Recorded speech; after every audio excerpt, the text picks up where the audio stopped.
Right, so previously what we looked at is we looked at vector spaces and certain vector spaces. So for example, this vector space Rn, and we looked at vector space of polynomials of degree at most n. Right, okay, so now what we want to consider is we want to consider subspaces, right? Let me just remind you of one last thing with vector spaces that we did. Okay, so if I have a vector space, right? A vector space has two operations associated to it, right? So it's a set of vectors with two operations, one being vector addition and one being scalar multiplication. One that we looked at in probably some detail was the vector space R2, which would be vectors in the plane, right? And if I have vectors in this, so this is a set of all vectors in the plane, and this would be how I would add, right? So this is the vector addition, right? So a vector space would have two operations defined on it, a vector addition and a scalar multiplication. The vector addition in this case over here is your standard vector addition, where you just add corresponding components, and it has the usual interpretation of adding tail of one vector to the head of an next one and so on, right? And we talked about that in the previous lecture. So this is standard vector addition over here. And we talked about also the scalar multiplication, right, for R2. Okay, so what we want to talk about now is we want to talk about subspaces, right?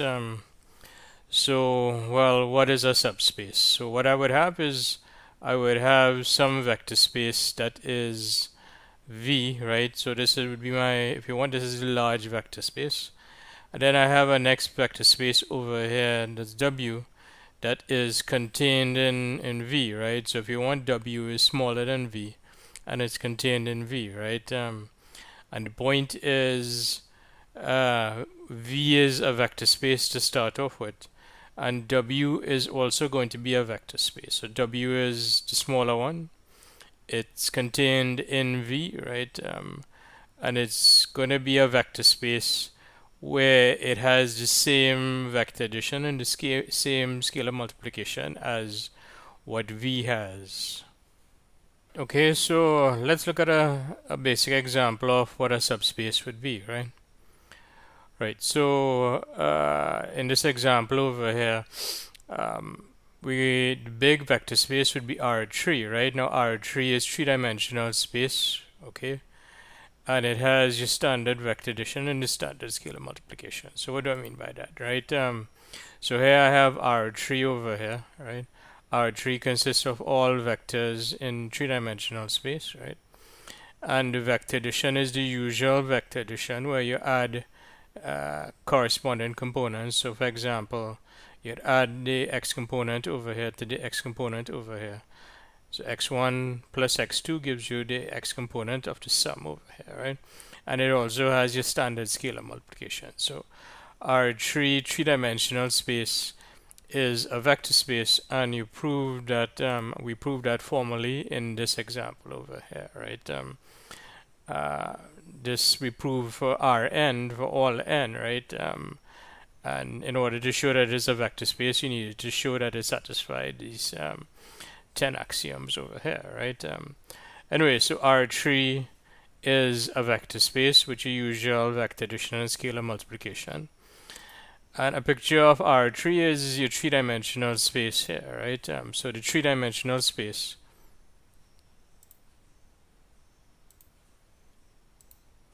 right? So this entire three-dimensional space over here, this is R3, right?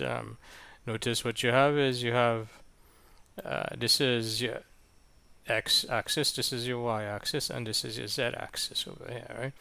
So this is supposed to be a representation of three-dimensional space, and this black shaded plane over here is the xy plane, right? So this is your plane z is equal to 0, and is drawn in this software just for reference purposes, right? Okay, so this is R3. This is a picture of R3 over here, right? Right. Okay, so this is, so if I'm talking about a subspace, what I have is to talk about a subspace, you have your big vector space, and then you have your subspace, which is a smaller one contained inside it, right? So R3 over here is the big vector space, right? And what we want now is an example of a smaller vector space that's contained inside that, right? And that would be this over here, right? So this over here, right, would be what we call, this is an example of a subspace of R3. Okay, so this black line over here that is passing through the origin is an example of a subspace of R3. And for this example, that is what W is, right? So W is this black line over here, right? And W consists of all vectors that are parallel to 1, 1, 1, right? So, for example, this vector over here, this red vector, right? If you notice the components are all equal. The components are 2.56, 2.56, and 2.56, right? So this is a vector in your vector space W, right? Right, and similarly, this yellow arrow, this yellow vector over here, this is also a vector in W, right?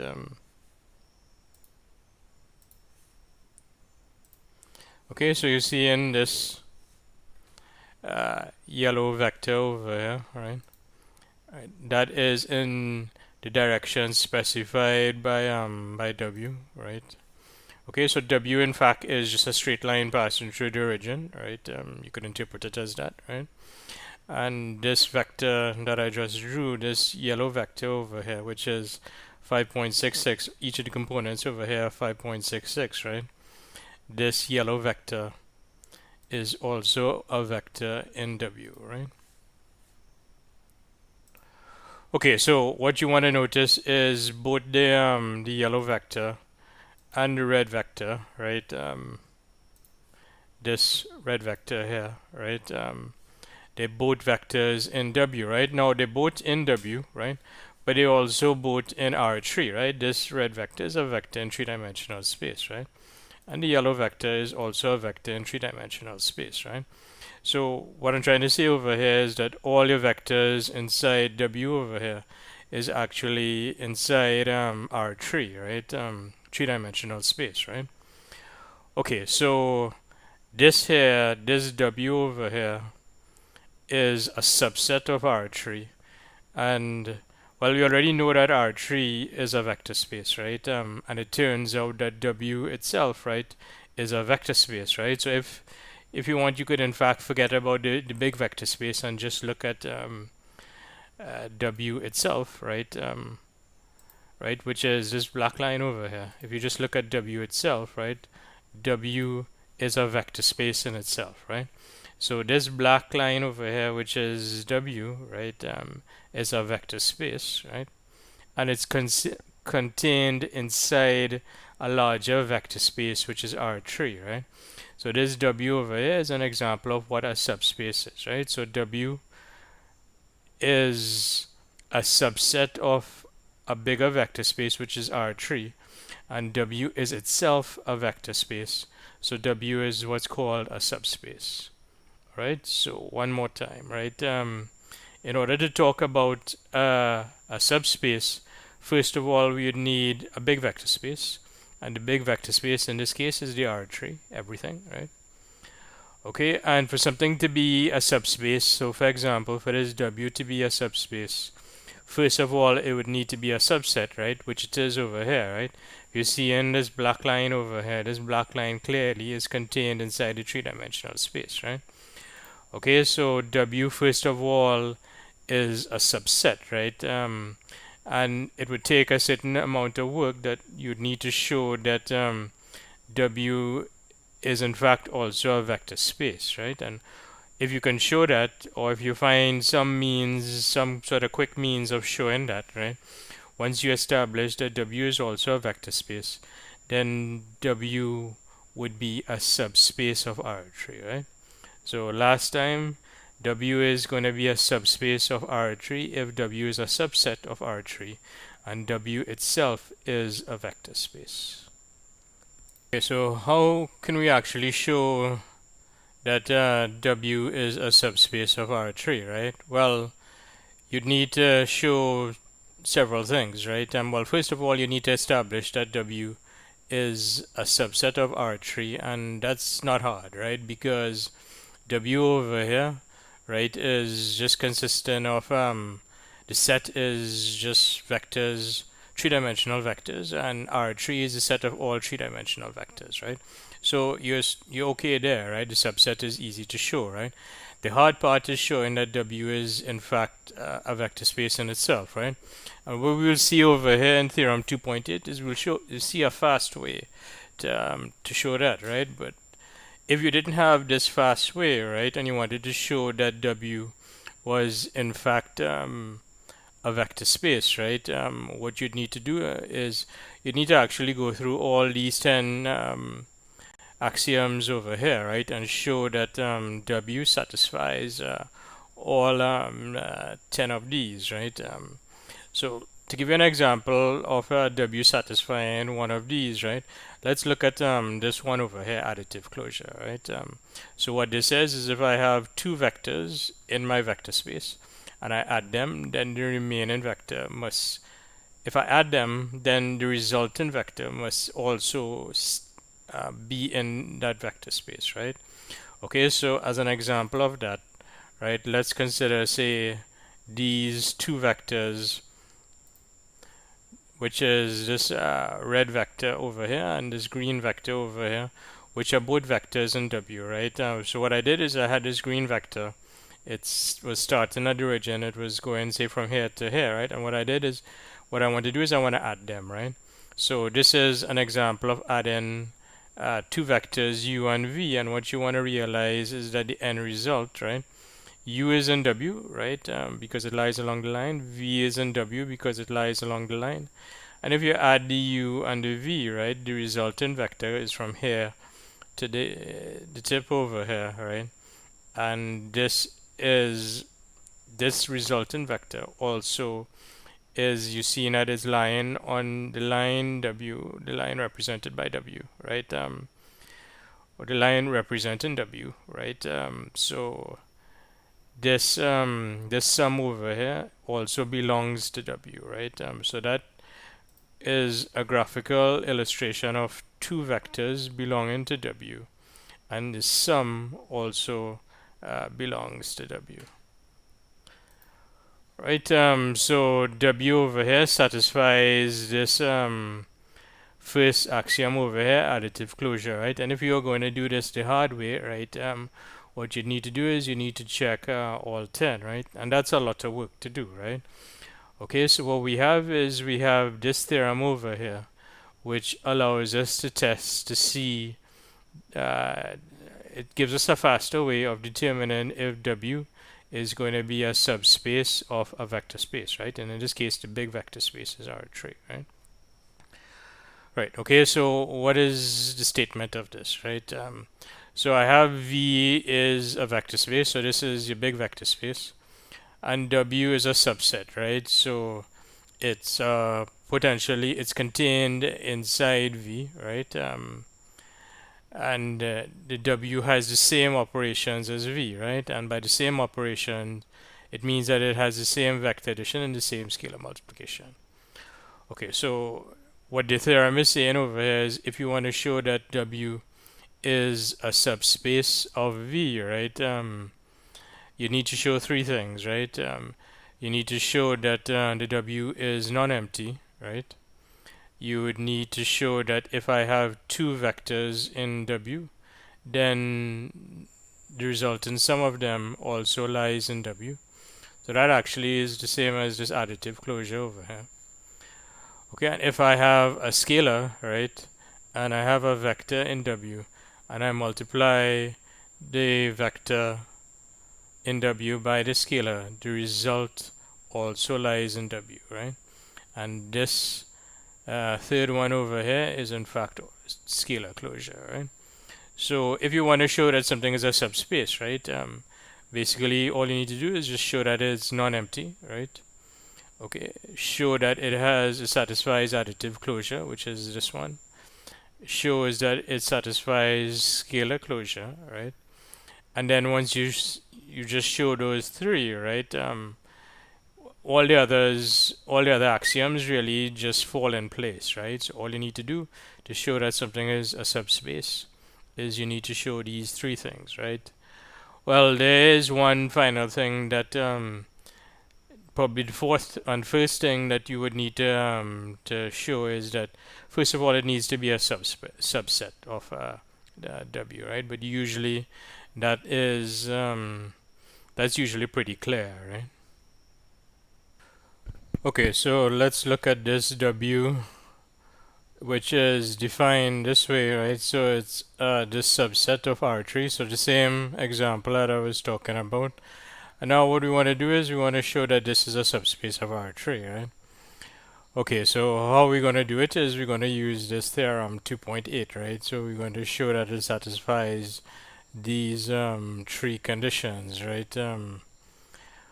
Well, first of all, you want to verify that it is a subset of R3, right? And it's clear that it's a subset of R3 because what you realize is that the elements in W consist of three-dimensional vectors, and R3 is the set of all three-dimensional vectors.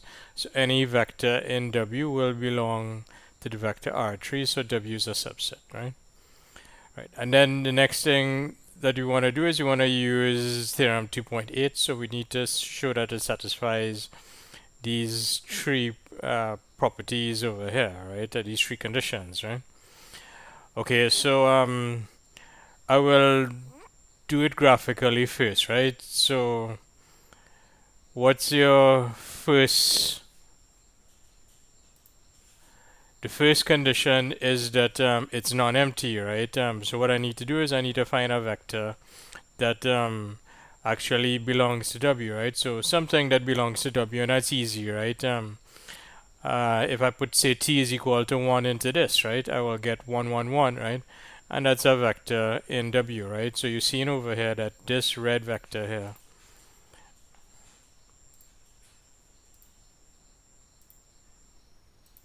right, this red vector over here, this is in the vector space W, right? Remember, this black line represents a vector space W, right? Okay, second thing is if I have two vectors in W, then the sum also needs to belong to W, right? So let's see that over here, right?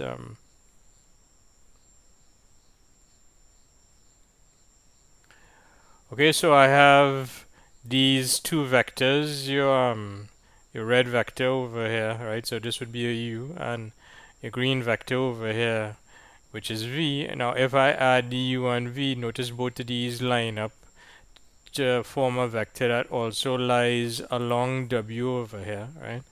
So you see in graphically that the sum over here belongs to W, right? And I talked about this. This is the additive closure, right?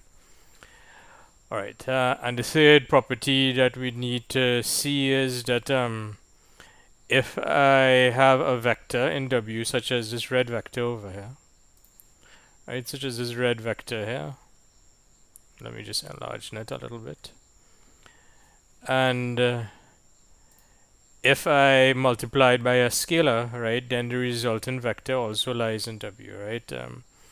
Okay, so if I take this red vector and multiply it by a scalar, well, if the scalar is bigger than 1, right, what that means is that the length of the vector is going to increase, right?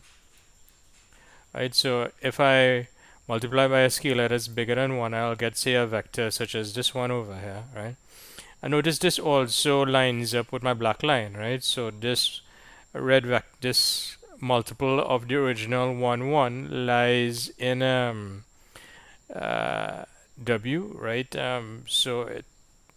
You have your original vector U, you multiply it by a scalar to get the lengthened one over here, and the lengthened one also lies in W, right? It is lying inside this black line over here, which represents W, right? So, I mean, graphically, that is what it means, right? In this particular case, W is simple, right? W is just a line, right? it may be possible that your subspace could be more complicated than that, right? And we will look at probably examples of that later on, right? But this little graphical illustration is to just give you an idea of these three over here, right, that we're doing, right? And let's actually now prove them, say, formally, right, as is done in this example, right? Okay, so I want to show that this W is a subspace of R3, right? So I need to show three things, right? I need to show that it's non-empty, right? And to show it's non-empty, you just need to find an element that belongs to W, and that's easy in this case, right? You just literally just choose a value for your parameter t over here. When you put in t is equal to 1 into this, you're going to get 1, 1, 1. So, and then 1, 1, 1 is clearly a vector that belongs in W. So that demonstrates that the W is non-empty.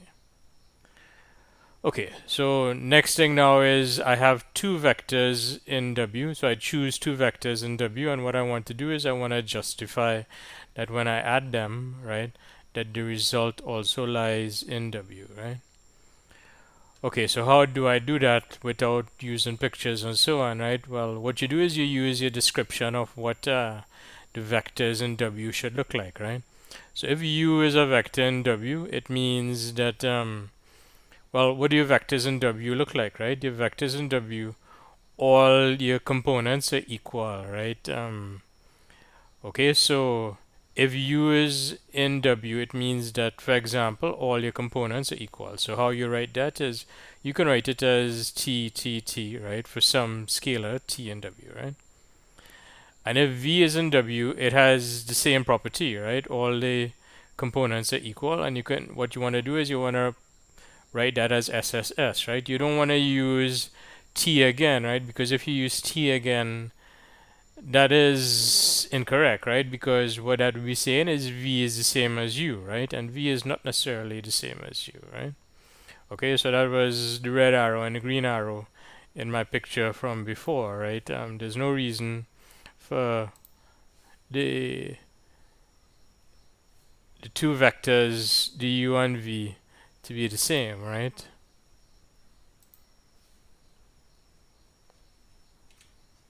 Okay, this is say the U and this is the V, right? And they're not necessarily the same vectors.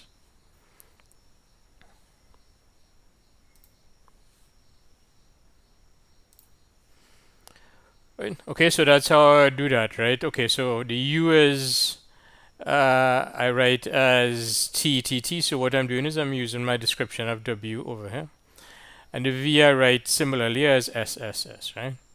Okay, now I consider the sum U plus V, right? So U plus V is your vector with the three T's over here, and the V, which is represented by the three S's over here. And when I add, right, I add the T to the S, so I get S plus T over here. Likewise, I have S plus T and S plus T, right?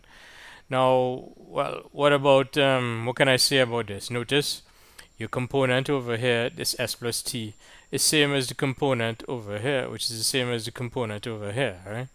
Okay, so that means for your vector U plus V, all your components are equal, right? Now W is a set of all vectors where your three components are equal. So what that tells you is that this vector over here in fact belongs to W, right? Okay, so that would be how you would justify that, right? How you'd write it down is you want to write it down this way, right? So if you have the U and the V, right, you use your description over here to describe the U. You use the description over here to describe the V, right? And you form the sum U plus V, right? And then you do the actual addition. And then when you look at this, you need to justify that it belongs to W. And this justification is clear over here, right? There isn't really anything that you need to write over here. Clearly this belongs to W, right? Right, okay, and let's show the third condition over here. If I have a scalar, right, and I have some vector in W, what I want to do is I want to show that when I take this vector U and multiply by that scalar, the result also lies in W. Okay, so how do I do that? It's similar to what I did for condition 2, right? This U is in W, so you want to describe it using the set description over here that's given for W. So U is a vector where all the components are the same, so you write it this way with the three T's, right? And now what you do is you consider C times U, right? Now C times U is C times where each of your components are T, and when you work this out, you get CT here, CT here, and CT here, right? And notice all your components are the same, and because all your components are the same, it belongs to this set W, right? And that would be how you write it. Okay, so your third condition is true, right? Okay, so that shows condition 1, condition 2, and condition 3, right? And if you're doing a problem like this is basically how you'd want to do it. Alright, so let's consider another subset of the big vector space R3, three-dimensional vector space. And now we want to see if this U over here, defined this way, is a subspace of R3, right? Okay, so let's compare, right?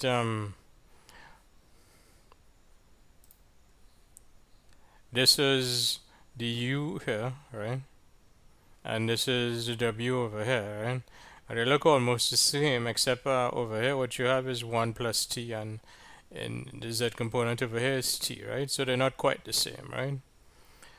Right, okay, so right, next thing you want to probably note also is that W is a line in three-dimensional space. We saw that already, right? So W can be represented by a line in three-dimensional space. And likewise, this one over here is a line in three-dimensional space. It's not the same line as W, but it is a line, right? Okay, and if you graph it, this is what the graph would look like, right? The graph would look like this over here, right? So it'd be a line in three-dimensional space. You want to notice that this particular line doesn't pass through the origin, right? It's not passing through the origin, right? The origin is over there, right? And it's not passing through the origin.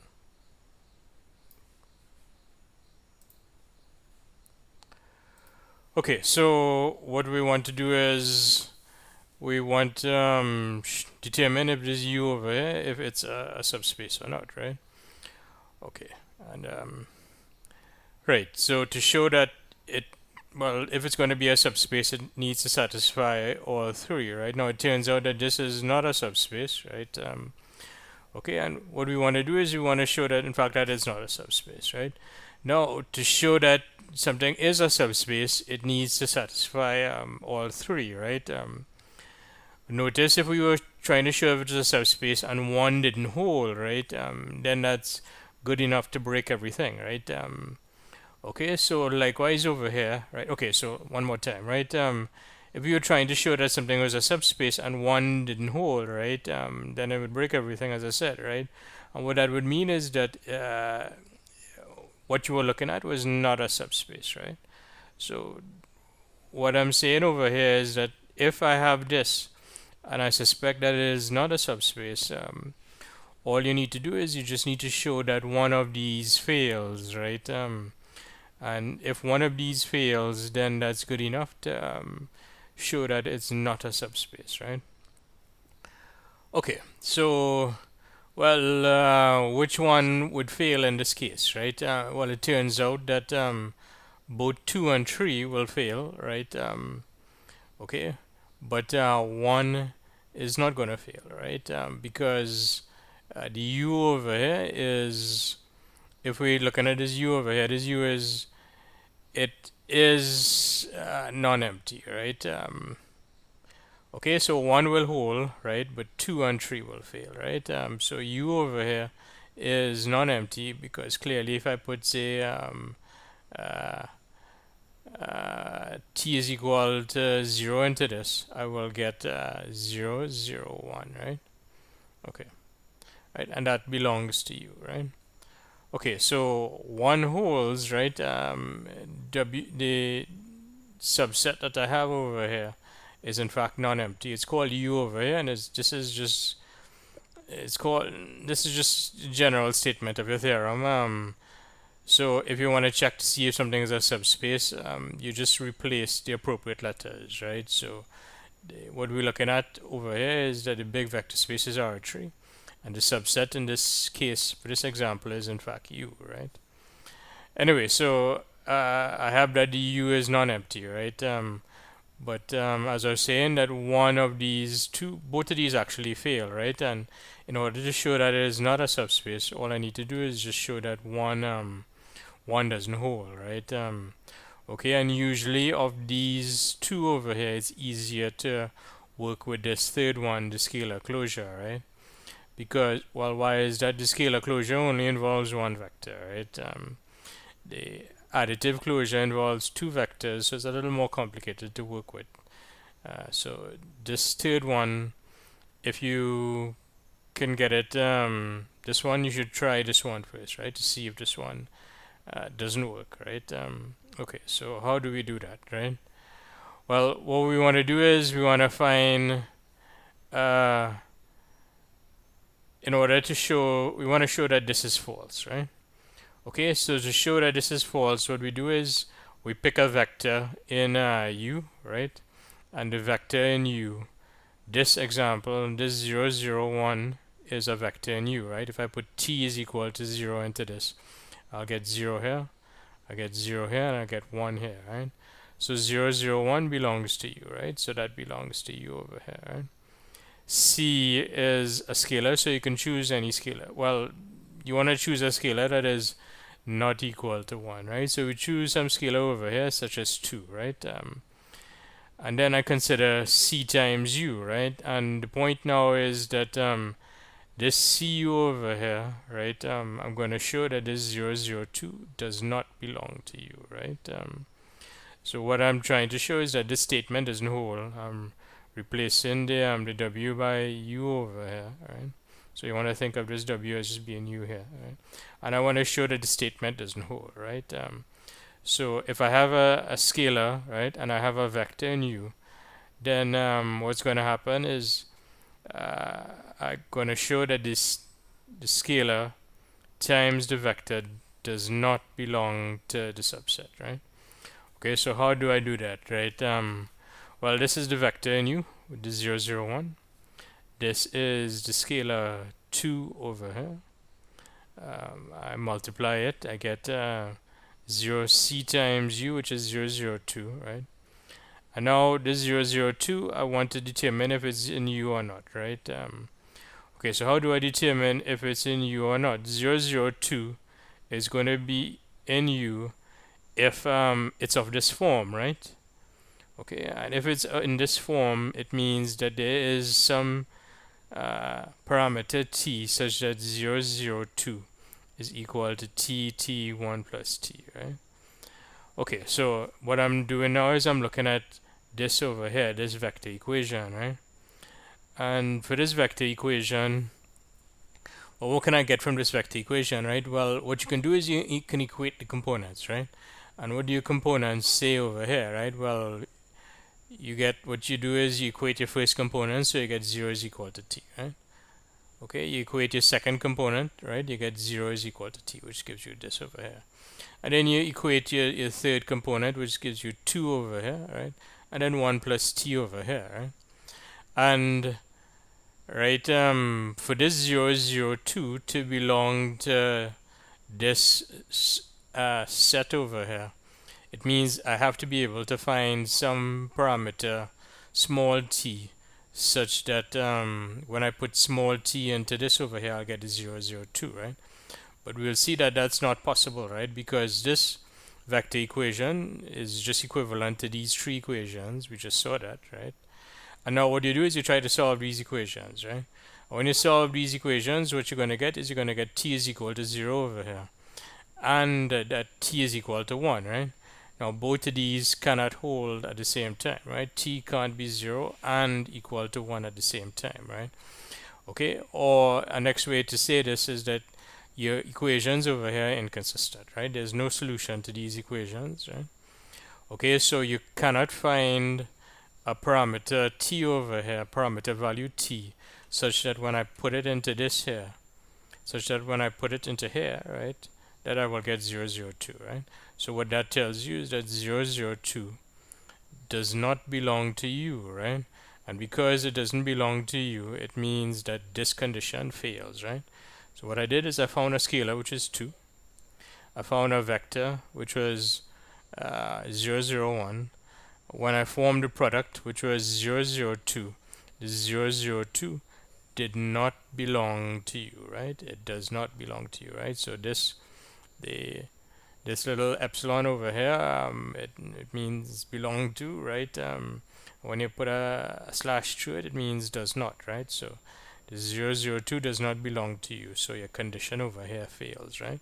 So your scalar closure fails, and what that means is if your scalar closure fails, your subset does not satisfy all 3 conditions, and therefore if it doesn't satisfy all 3 conditions, it is not a subspace, right? In order for it to be a subspace, it needs to satisfy all 3 conditions. So that would be how you'd show it, right? Find a vector in U, which is a 0, 0, 1. Take a scalar, and you want to choose a scalar that's not equal to 1. So, and then you form the scalar multiple, which is 0, 0, 2, and then you justify that the 0, 0, 2 does not belong to your set. And once it doesn't belong to a set, this condition over here, 3, fails. And because 3 fails, this set over here is not a subspace. Right, so let's see if we could graphically understand this example that we just did, right? So we have our subset U, right, which is represented by this black line, and notice this black line does not pass through the origin, right? It passes through this point here, which is 0, 0, 1, right?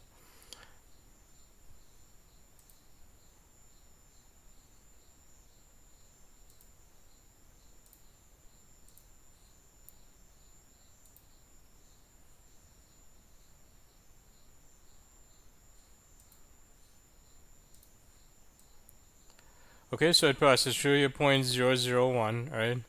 And this vector over here is 0, 0, 1, right? This is this red arrow over here. Notice we can regard it as a position vector, right? So it's starting at the origin and it's pointing to 0, 0, 1, right? Which is belongs to my set U over here, right? Okay, now if I take this vector U over here and I multiply it by a scalar C is equal to 2, right? So I multiply by a scalar C is equal to 2. What I get is I get the vector 0, 0, 2, right?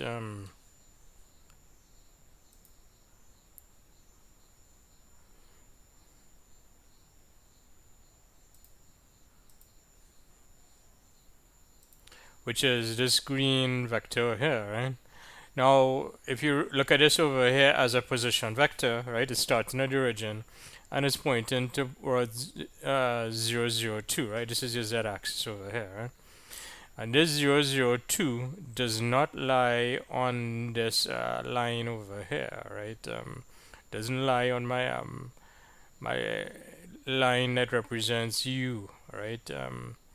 Okay, so what you want to notice is that, right, so I had my red vector, which was U over here, and you regarding this red vector as a position vector, so it's pointing the head of the arrow is pointing towards a point that lies on U, right? Okay, so let's be a little more precise over here, right?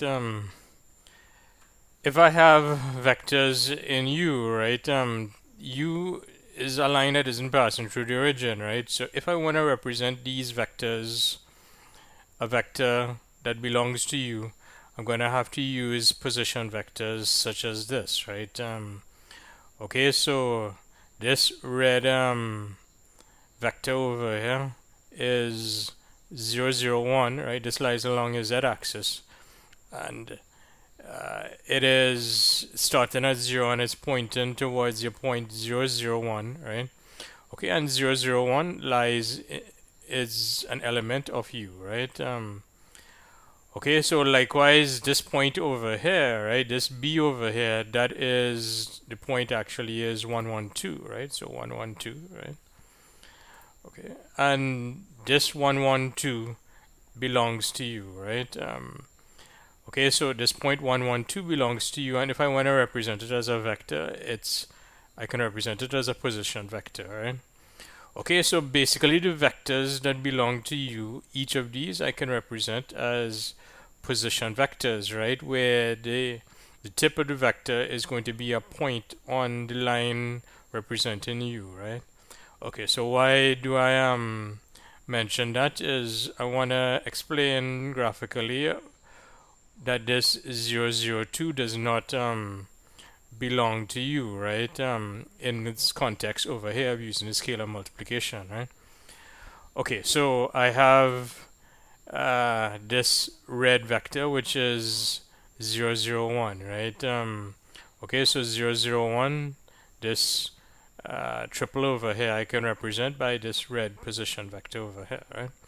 And if I multiply it by a scalar 2, right? C is equal to 2, right? What I will get is the vector 002, right? Now 002 as a position vector, right, is this green arrow over here, right?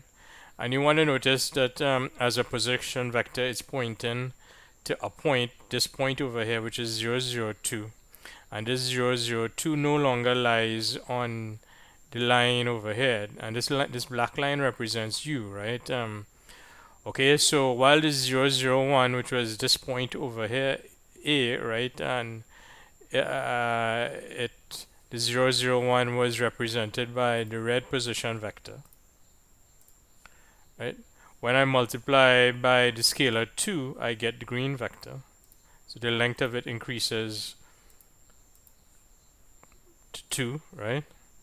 Okay, and now it's pointing towards something that no longer belongs to you, right? So that is basically what happens is by multiplying by 2, right? Now your point's actually going to jump out of the line u, right?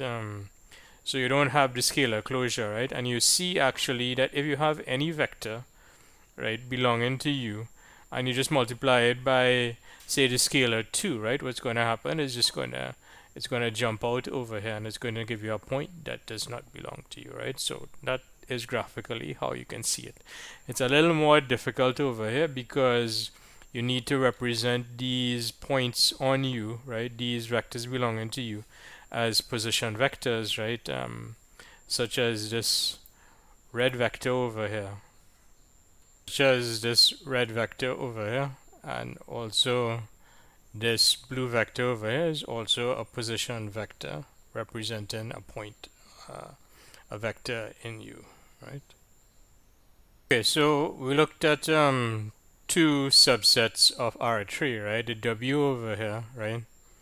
And this W I drew as this green line, right? I redrew it. So this is a green line here in three-dimensional space.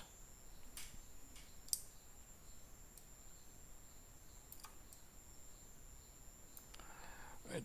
And the second subset that we looked at was U, right? Which is this black line over here in three-dimensional space, right? Okay, you want to notice that this picture over here with the U and the W is the same as this picture over here, right? So W is the green one and U is the black one, right? Okay, so the point I want to make over here is that this green one, the W, is a subspace, and the black one over here is not a subspace, right? Now, one thing you do want to notice is that the W passes through the origin, passes through the point 0, 0, 0, right?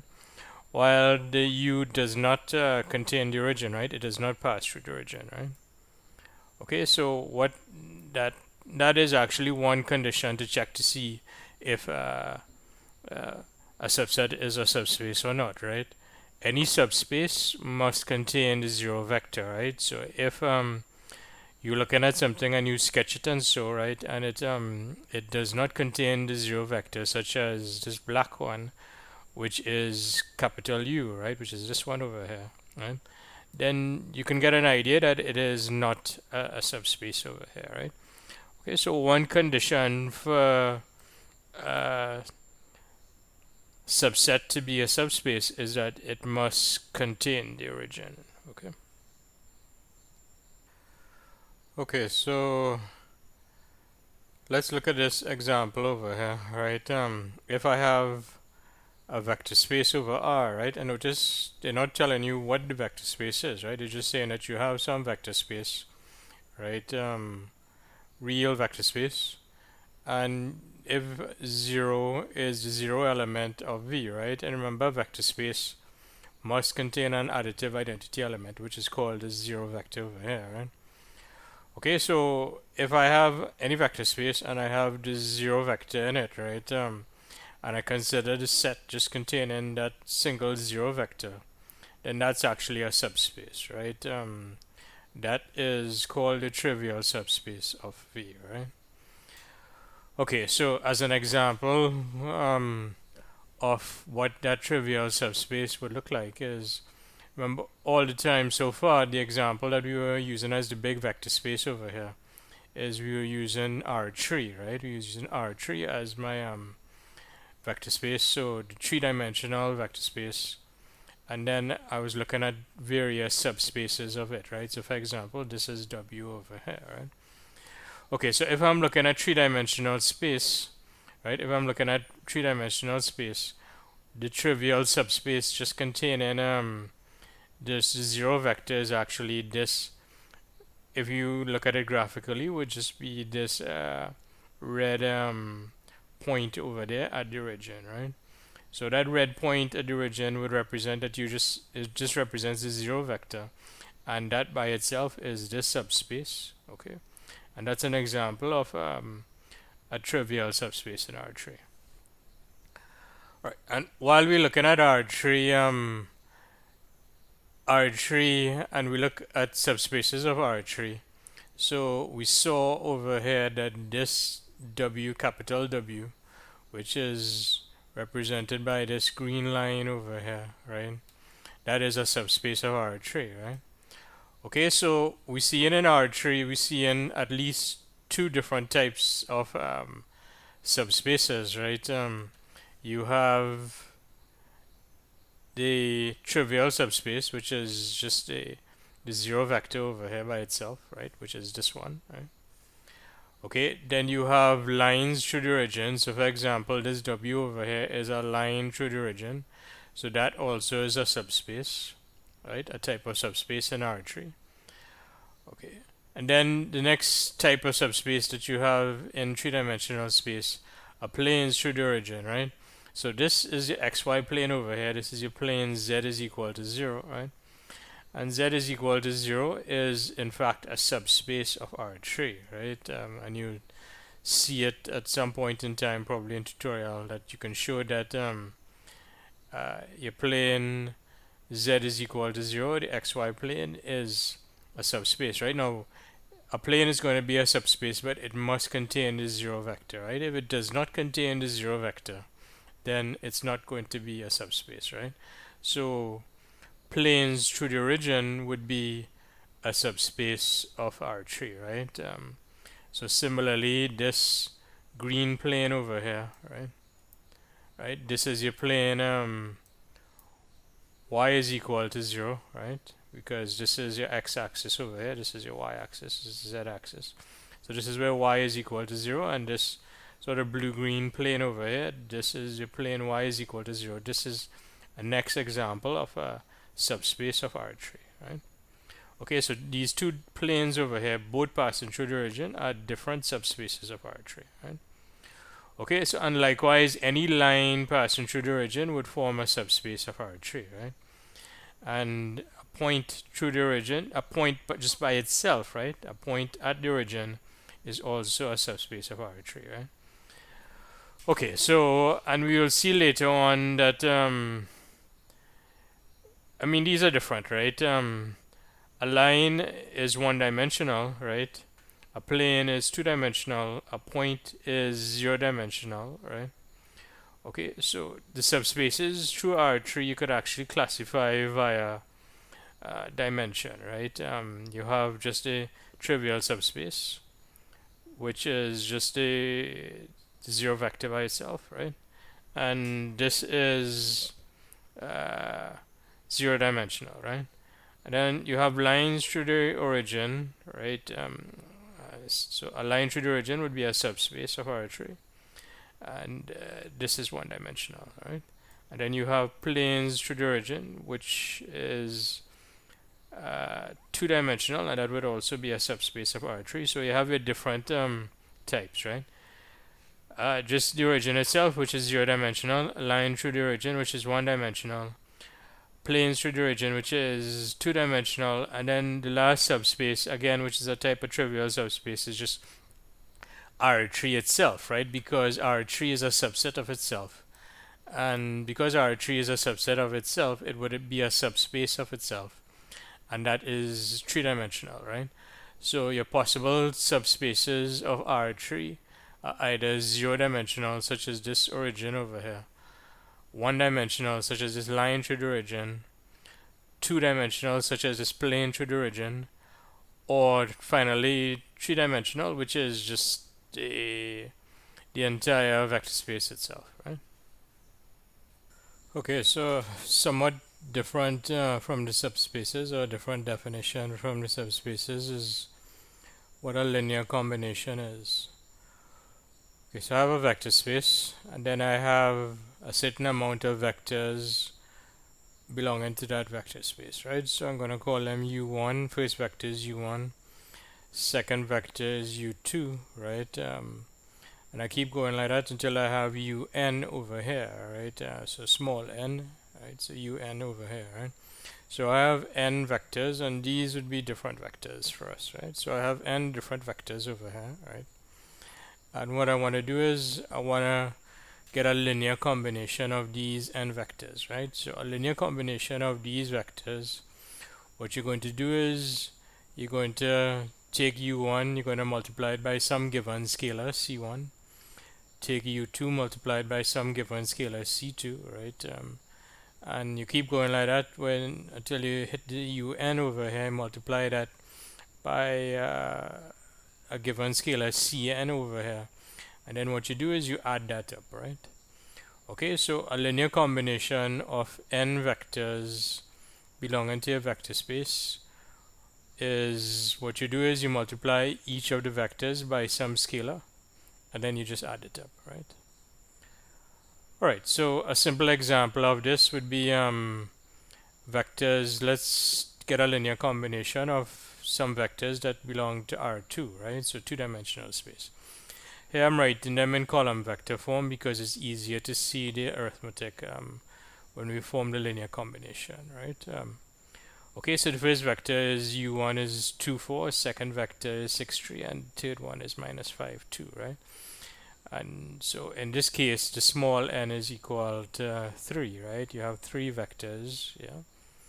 And then for each vector here, you have an associated scalar, C1, C2, and C3. And what you want to do is you want to get the linear combination of these 3 vectors using your scalar C1, C2, and C3, right? So it's C1 times this vector, C2 times this vector, and C3 times this vector. And then you add them up, right? Okay, so it's C1, which is 1 times your vector 2, 4. So 1 times 2, 4 gives you 2, 4. And then minus 4, C2 is minus 4 times the 6, 3, right? Which gives you minus 24 on minus 12, right? So minus 24 and then minus 12 in there for your second component. The C3 is 2, so you get 2 times minus 5, 2, right? Which gives you minus 10, 4, right? So you have your vectors U1, U2, U3. You multiply them by a corresponding scalar C1, C2, C3. And then what you do is you just add them up, right? And you add this up and you get minus 32 on 4, right? Okay, so the linear combination of vectors is just simply a next vector, like this over here. All right. Okay. So now I want to talk about what span is, right? The definition of span. Okay. So I have some vector space, right? Such as in this case over here, the vector space was R2, right? And I have a non-empty subset of that vector space, right? Now, for us, usually a non-empty subset would be would be a finite non-empty subset. So you'd have a finite amount of remember, this is a subset of your vector space, right? So if it's a subset of the vector space, it means that the elements inside there need to be vectors, right? Okay, and I just have a finite amount of these. So really, this is just a finite list of vectors over here, right? Okay, such as so if V, the vector space is R2, right? Two-dimensional space. Then a finite list of vectors would be U1, U2, and U3, right? So this is when the small n is equal to 3. And the only real difference between what I have over here and what I have over here is that you really have curly brackets to just indicate that it's a set, right? Okay, so I have a set of a finite set of vectors over here, right? And what I want to do is I want to consider the span of these vectors, right? So the span of S. So S is, in this case, a finite set of vectors. So what is the span of S, right? Well, what you're doing is you're just taking linear combination of these vectors over here, right? And we just saw how to take linear combination of vectors, right? What you're doing is you're multiplying each one by some scalar and then you're adding them up, right? Okay, but the difference, well, what we do in here in span is we're multiplying by scalars over here. But these scalars could be anything, right? So you're allowed to choose whatever scalar you want for each of these vectors, right? Once you do choose a scalar over here, what you end up when you work this out is you just end up getting a vector, right? Okay, so if you fix the C1, C2, and the Cn, you'll get a certain vector, right? If you use a different C1, C2, and Cn, different scalars C1, C2, and Cn, what you'll get is you'll get a different vector. Most likely you'll get a different vector over here, right? So varying the C1, C2, and the Cn gives you different vectors over here, right? So this is giving you a set of vectors, right? That is generated by the U1, U2, and Un, right? Okay, so that's your definition of span, right? And this sum over here, right? Notice there's a pattern: C1, U1, C2, U2, Cn, Un. And once you have a pattern like this, you could use sigma notation, right? Where your index is small I over here, and you're running from I is equal to 1 over here to small n over here, right? Okay, so that's the definition of span when span of a finite number of vectors over here, right? Okay, so let's look at an example of this, right? Now we're gonna do an example of R3. The vector space is R3, right? I have two vectors U1 and U2, right? So two vectors U1 and U2. So S is a subset of R3 consisting of these two vectors U1 and U2, right? All right, and what I'm going to do is I want to take all possible linear combinations of the U1 and U2, right? Okay, so I have U1 over here, I have U2 over here, right? And I multiply U1 by scalar C1, multiply U2 by scalar C2, okay, and then I get this over here. Now notice this is just a vector, right? The C1 is at this point is arbitrary and the C2 is arbitrary, so let's just focus on simplifying the inside over here, right? Simplifying the inside over here is just C1 times this vector. This is just scalar multiplication, so it'll be C1 times each of these entries, so you're going to get a C1 up here, right? So you're going to get a C1 0 0, and then likewise over here it's going to be C2 times each of these components, and you're just going to get 0 here, C2 over here, and 0, right? So when you work out this scalar multiplication, you'll have a C1. When you work out this scalar multiplication, you'll have a C2 in your second entry. And when you add them, you get C1, C2, right? Okay, so the span of S consists of vectors C1 and C2, where you're free to choose any C1 and C2 that you want, right? Okay, so let's actually see get a picture of this, right? Okay, so I have this vector over here, and okay, so here C1 is equal to 0.1. I notice I have the 0.1 over here, right? Right. Okay, if I change the C1, you notice that it's changing over here, right? So I really just programmed this, right? H is, I'm using this point over here, which is H. Okay, so this point over here, which is H, and the H is C1 in the first component and C2 in the second component. Okay, and the vector that I'm looking at over here, this black vector, it starts at the origin 0, 0, 0, right, and it goes to the point H, right? So really, this vector over here, this which is this vector U, really, this is C1 over here, and this is C2 over here, right? Okay, and if I change the C1 in the slider over here, notice the C1 is minus 0.7, which is the minus 0.7 over here, right? If I change it to, say, 1 over here, I'll have the 1 over here, right? Okay, so this over here, this is C1 over here, right? And I'm free to change the C1 as I want, right? Okay, and likewise, this is C2, right? I'm free to choose the C2 as I want, right? Okay, so when I have C2 is 0.8, I'm seeing the 0.8 over here, right? Okay, so you want to compare to what I have over here. This is C1, C2. And so this vector is also C1, C2, right? Except that, well, it's showing values at this point in time. But it is C1 over here and it is C2 over here.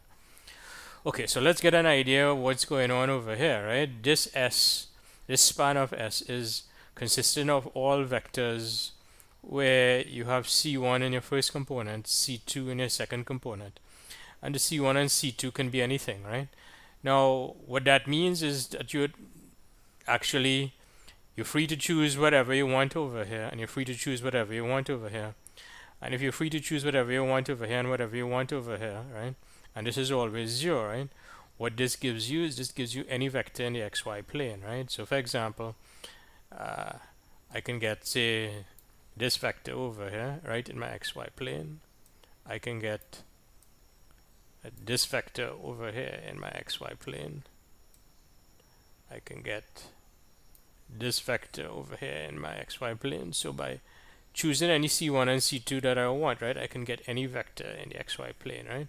So what this is over here is that the span of S consists of all vectors in the xy plane, or colloquially I can say the span of S is the xy plane, right? So when I take the span of these two vectors, I get the xy plane, right? And notice over here, I just have a finite number of vectors, right? I just have two vectors, right? But when I take the span of them, the fact that I'm taking all possible linear combinations and I'm free to choose whatever scalars that I want over here by the definition of span, right? What that means is this over here would be now an infinite set of vectors, right? Because any set of vectors that you have in your xy plane, this is an infinite set of vectors, right? You're free to choose whatever, right? Whatever scalars that you have over here for the C1 and C2, that gives you any possible vector in the xy plane, any possible vector, and then you have an infinite amount of those in the xy plane, right? So the point I want to make over here is if you start off with a finite set of vectors and you take the span of them, what you end up with is an infinite set of vectors, right? Okay, now I did mention, okay, so it's an infinite set of vectors, and this infinite set of vectors collectively will form the xy plane, right? And this is a plane through the origin, right? So one thing you want to note that this is a subset of R3, right? Because it consists of vectors in R3. And it's a subset of R3 that is a plane that passes through the origin. So this actually is a subspace, right? So when I take the span of these two vectors, what I end up getting is I ended up getting, so these two vectors belong to R3. If I take the span of these two vectors in R3, I get a subspace of R3, right? And that is what this theorem is saying over here, right? This theorem is saying that if I have a set of vectors S here,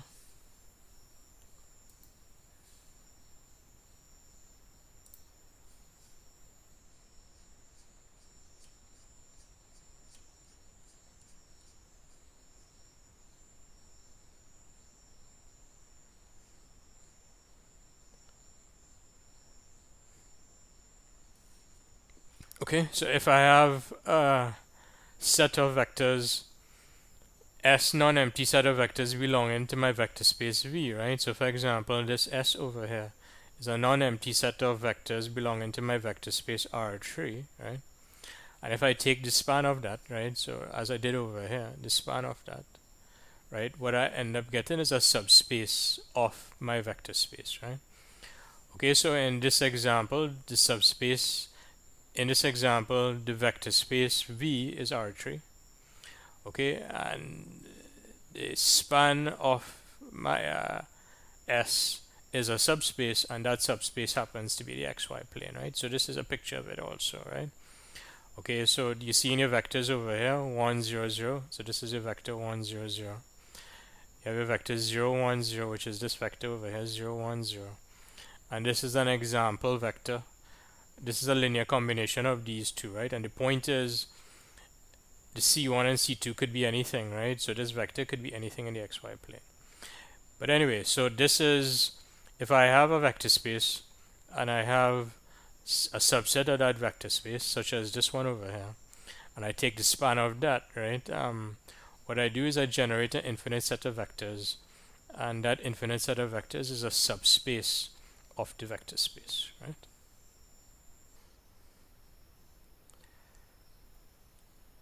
Okay, so a couple things about span of S, right? So if I have, so span is, when you're talking about span in relation to a big vector space that contains everything, right? So that's the big V, right?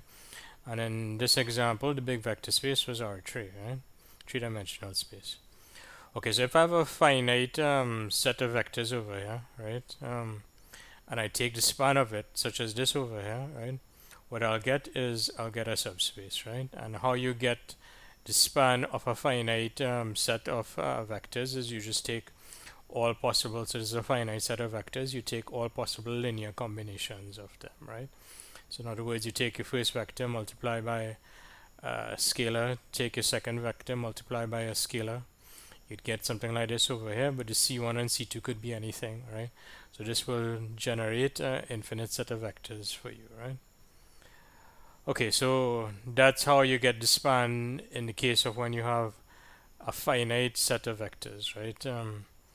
If it is, however, if your set over here, right, is not necessarily finite, right? How your definition is, you're going to modify this definition over here slightly, right? So what you do is you choose from S, right? You choose from S some finite, non-empty finite set over here, right? And then you choose corresponding scalars for those, right? And then what you do is you just form the same linear combination as before, right? This expression over here is just the same as this over here, right? It's just written out, the sum is written out. And this summation over here, you want to notice, is just the same as the summation over here, right? Okay, well, it's the same as this here, right? Okay, so what is this saying, right? If I have a non-empty subset of V, right, which is big S, right? And this is possibly an infinite set, right? If you want to get the span, what you want to do is really you want to break down into this case over here, right? So what you first do is you first take a finite set of vectors from the S, and then you take a linear combination of that, right? And you keep going like that, right? So when you take a linear combination, remember you could take any linear combination that you want, right? So this first finite set that you choose would generate a span, right? And then you choose a next set of vectors from S and so, right? So this would be how you do it in the case when this S over here is possibly infinite, right? For our purposes, most of the cases that we will look at in this class would be this over here, right? The big S, when you take an S span, would be a finite set of vectors like this, right? Okay, and then finally, this definition here, right, and this definition over here, they require S to be non-empty, right? If, however, S is empty, right, then you can define the span of it, right? And the span of an empty set, right? And you want to regard this empty set as being a subset of a vector space V. The span of that is just your trivial subspace, which is 0, right? And we talked about that, right? So just uh, a set just containing the 0 vector is a subspace of V, right? So if I take the span of the empty set, I will get the trivial subspace, right? And remember what I said over here in this theorem, that if I have a set of vectors and I take the span of it, I get a subspace of the vector space, right? Okay, so likewise over here, what I have in a sense is a set of vectors, right? I take the span of it, so I expect to get a subspace of the vector space, right? That would be consistent with this result over here, right? Theorem 2.16, right? So by definition, if I have the empty set and I take the span of it, I will get trivial subspace containing 0.